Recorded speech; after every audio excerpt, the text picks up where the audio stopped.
Subscribe now and press the bell icon. Never miss an update.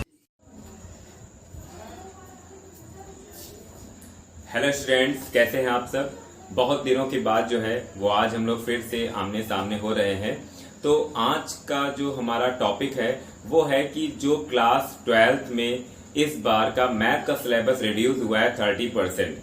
पिछले साल भी reduce हुआ था, बहुत दिन से कई बच्चे कह रहे थे कि रिड्यूस हो गया है, लेकिन जो उस समय सिलेबस था वो 2021 का था, लेकिन जो अब रिड्यूस होकर सिलेबस आया है वो 21-22 का है। ठीक है, तो जो पिछले साल 30% रिड्यूस हुआ था वही 30% इस साल रिड्यूस नहीं हुआ है, यानी इस बार कुछ और टॉपिक जो हैं वो हमारे कम हुए हैं, पिछले साल कुछ और कम हुए थे। तो आज की वीडियो में हम देखेंगे कि आखिर कौन कौन से टॉपिक हमारे 12th क्लास में कम हुए हैं। ठीक, तो चलिए देखते हैं कि आखिर कौन से टॉपिक हमें इस साल नहीं पढ़ने।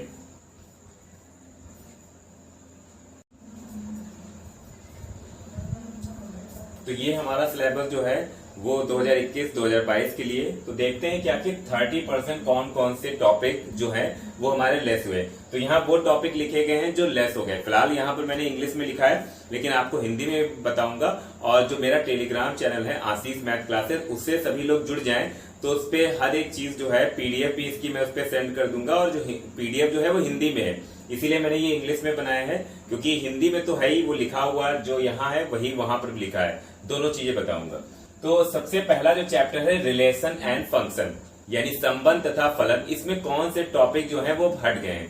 तो यहाँ पर जो है कंपोसाइट फंक्शन, यानी जो संयुक्त फलन होता था, जैसे फॉग, गॉफ, फॉफ, गॉफ, इनको हटा दिया गया, यानी ये फॉग गॉफ वाले क्वेश्चन नहीं आने। इनवर्स, यानी जो हमारा फंक्शन था उसका इनवर्स निकालना, जैसे एफ एक्स फंक्शन दिया गया है, एफ इनवर्स एक्स निकालना, तो वो हट चुका है। बाइनरी ऑपरेशन, जो स्टार हम लोगों ने पढ़ा था ना, ए स्टार बी इक्वल समथिंग दिया होता था, तो स्टार हमारा बाइनरी ऑपरेशन कहलाता था, यानी हिंदी में कहते हैं द्विआधारी संक्रियाएं। तो वो हमारा टॉपिक जो है वो हट चुका है। तो ये हमारे पहले चैप्टर से 3 टॉपिक हटे हैं। बाकी अगर किसी को किसी भी तरीके की डाउट हो, कोई चीज ना समझ में आई हो, तो नीचे कमेंट जरूर करें, तो उस पर जो है रिप्लाई करेंगे। फिर सेकंड चैप्टर है हमारा इनवर्स टेक्नोमेट्रिक फंक्शन, यानी प्रतिलोम त्रिकोणमिति फलन। इसमें कौन कौन सी चीजें कम हुई है। पहला तो ग्राफ, इनके जो ग्राफ थे वो पहले से ही इंपॉर्टेंट नहीं थे, परीक्षा में कभी नहीं आते थे। ठीक, तो वो भी हमारे लेस कर दिए गए, हटा दिए गए ग्राफ। एंड प्रॉपर्टीज, यानी जो भी हम लोगों ने पढ़ा, फॉर्मूले पढ़े, फॉर्मूलों का यूज, ठीक, तो वो सब हट चुका है, फॉर्मूलों का प्रूफ। यानी केवल इस चैप्टर में हमारा टॉपिक बचा है प्रिंसिपल वैल्यू फाइंड करना, यानी मुख्य मान ज्ञात करना, यानी पहली एक्सरसाइज रह गई है एनसीईआरटी से, बाकी की अगली एक्सरसाइज हट गई है। थर्ड चैप्टर है कॉन्टिन्यूटी एंड डिफरेंशियबिलिटी। इसमें 2 टॉपिक हटे हैं, Rolle's theorem and Lagrange's mean value theorem. ठीक, तो रोले की प्रमेय और माध्यमान प्रमेय ये दोनों हट चुकी है, यानी जो एनसीईआरटी की लास्ट एक्सरसाइज है कॉन्टिन्यूटी डिफरेंशियबिलिटी की, वो हट चुकी है। ठीक, चलिए आगे देखते हैं कि आगे चैप्टर्स में कौन कौन टॉपिक हटे।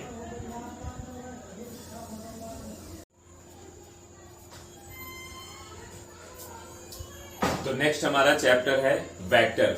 वेक्टर में जो है समझ में नहीं आ रहा है कि क्या यहाँ पर लिखा गया है, क्योंकि यहाँ पर कम किया गया स्केलर ट्रिपल प्रोडक्ट, यानी जो हमारे 3 वेक्टर्स होते हैं उनका अदिश गुणनफल जो है वो यहाँ कम किया गया है। और जबकि पहले से एनसीईआरटी में ये टॉपिक है ही नहीं, तो समझ में नहीं आया कि आखिर इसको कम करके क्या लिखा गया। ठीक, क्योंकि ये तो टॉपिक पहले से नहीं था। नेक्स्ट चैप्टर जो है वो भी हमारा वेक्टर के अंदर है, लेकिन उसका नाम है त्रिविमीय ज्यामिति का परिचय, 3 डायमेंशनल ज्योमेट्री या 3D कह सकते हैं। इसमें कौन कौन से टॉपिक कम हुए। इसमें 3 टॉपिक कम हुए। एंगल बिटवीन 2 लाइन्स, यानी 2 रेखाओं के बीच का कोण ज्ञात करना, ये कम हो चुका है। एंगल बिटवीन 2 प्लेन्स, 2 समतल के बीच का कोण ज्ञात करना, ये भी हट चुका है। 1 लाइन एंड 1 प्लेन, यानी लाइन और प्लेन के बीच का एंगल, यानी एक रेखा और एक प्लेन यानी समतल के बीच का कोण, ठीक, ये हट चुका है। तो यहाँ पर 3 हटे हैं, angle between 2 lines, 2 planes and 1 line and 1 plane, 2 रेखाओं के बीच का कोण, 2 समतल के बीच का कोण, 1 रेखा 1 समतल के बीच का कोण, ये 3 टॉपिक रिड्यूस कर दिए गए। लास्ट हमारा है प्रोबेबिलिटी। तो प्रोबेबिलिटी में वो टॉपिक कम किए गए जिससे बोर्ड परीक्षा में कुछ ज्यादा आता नहीं, कहीं आया तो 1 नंबर का आया, अन्यथा ये आता ही नहीं था। तो ये समझ लो कि आधी प्रोबेबिलिटी जो है वो हमारी कम हो गई है। तो mean and variance of random variables, यानी जो हमारे यादृच्छिक चर हैं उनका माध्य और प्रसरण, ठीक, ये लास्ट में टॉपिक था वो हट चुका है। बर्नौलीज थ्योरम, यानी इसमें बर्नौली की प्रमेय थी, वो भी हट चुकी है, प्रोबेबिलिटी से रिलेटेड। बायनोमियल डिस्ट्रीब्यूशन यानी द्विपद बंटन, ठीक, ये भी हट चुका है। तो ये टॉपिक से वैसे भी बोर्ड में कुछ आता नहीं था ज्यादा, और ये टॉपिक हट चुके हैं। तो इतना सिलेबस जो है वो हमारा रिड्यूस किया गया है, ठीक। इसमें कुछ ऐसी चीजें हैं जो हम लोग पढ़ चुके हैं, तो कोई दिक्कत नहीं, पढ़े हैं तो कहीं ना कहीं वो चीज हमारी काम में आएगी, ठीक। पीडीएफ जो है वो इसकी आपको मेरे टेलीग्राम चैनल पे मिल जाएगी, तो सभी लोग जो हैं वो टेलीग्राम चैनल को ज्वाइन कर लें, आशीष मैथ क्लासेस, ठीक। और जिन्होंने भी अब तक चैनल को सब्सक्राइब ना किया वो कर लें। और जल्दी ही जो है भाई, हम लोग इंटर में पढ़ रहे हैं या फर्स्ट ईयर में पढ़ रहे हैं, ग्रेजुएशन के जो है वो भी सिलेबस इस पे पड़ा हुआ है, और उसके भी काफी टॉपिक जो हैं वो कवर किए जा चुके हैं। 19 तारीख को मेरा एग्जाम है, एग्जाम देने के बाद जो है वो पर डे एक क्लास जरूर हुआ करेगी, और उसमें हम लोग सीखेंगे क्या। जैसे कि आप सभी को पता है कि इंटर के बाद अगर हम यूपीएससी की किसी भी परीक्षा में बैठेंगे तो हमको पेट देना अनिवार्य होगा, और अगर हम टीचिंग क्षेत्र में जाना चाह रहे हैं, टीचर बनना चाह रहे हैं जूनियर या फिर प्राइमरी में, तो हमको वहां पर टेट देना जो है वो अनिवार्य होगा। और अगर हाई लेवल में जा रहे हैं टीजीटी पीजीटी में, ठीक, तो उसमें भी कुछ ऐसा पोर्शन आता है जो कि हमारी थोड़ा बेसिक मैथ से आता है। तो जो बच्चे यूपीएससी यानी सिविल सेवा में आगे जाना चाहते हैं या फिर किसी भी कंपटीशन में आगे बैठना चाहते हैं, तो वो अभी से तैयारी करें, चाहे वो फर्स्ट ईयर की क्लास में हो चाहे इंटर की क्लास में हो।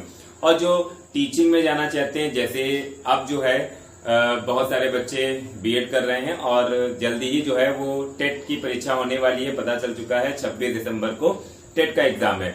तो ऐसी मैथ जो हर एक कंपटीशन में आती है, ठीक, चाहे वो पेट हो, टेट हो या किसी भी कंपटीशन की मैथ हो, यानी जो हाई स्कूल लेवल तक की हमारी मैथ होती है, तो उसकी क्लासेस जो हैं वो जल्दी ही स्टार्ट होंगी।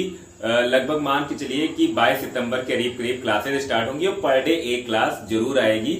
उसमें बिल्कुल बेसिक से लेकर चलेंगे, और क्वेश्चन को हम किस तरीके से, उसका बेसिक क्या है, हर एक टॉपिक वाइज, ये नहीं कि कोई भी क्वेश्चन हमने आपको बता दिया, टॉपिक वाइज लेके चलेंगे कि उसकी बिल्कुल बेसिक चीज क्या है वो, और प्लस उस क्वेश्चन को हम कितनी जल्दी लगा सकते हैं। मेन हमारा कंपटीशन में एक मोटो होता है, जितनी जल्दी हम क्वेश्चन को सॉल्व कर पाए, यानी शॉर्ट ट्रिक या शॉर्टकट मेथड। कौन ऐसे हैं, लेकिन शॉर्ट ट्रिक तभी काम आती है जब हमको बेसिक पता हो। बेसिक नहीं पता, शॉर्ट ट्रिक आज याद होगी कल भूल जाएंगे। और मैथ जो है वो प्रैक्टिस का ही नाम है, प्रैक्टिस है तो मैथ है, प्रैक्टिस नहीं तो मैथ नहीं, ठीक। तो जल्दी ही हम सब मिलेंगे। आपके जितने भी सहयोगी पैट टेट या किसी भी कंपटीशन की तैयारी कर रहे हो, या आप लोग तैयारी कर रहे हो, तो जल्दी से चैनल को सब्सक्राइब कर लें, और जितने भी अपने परिचित हैं सभी को भेज दें, ठीक, शेयर कर दें। और 22-23 सितंबर के अप्रॉक्स जो है वो क्लासेस स्टार्ट होगी, जैसा होगा वो आपको शेड्यूल पता चल जाएगा। Okay, thank you.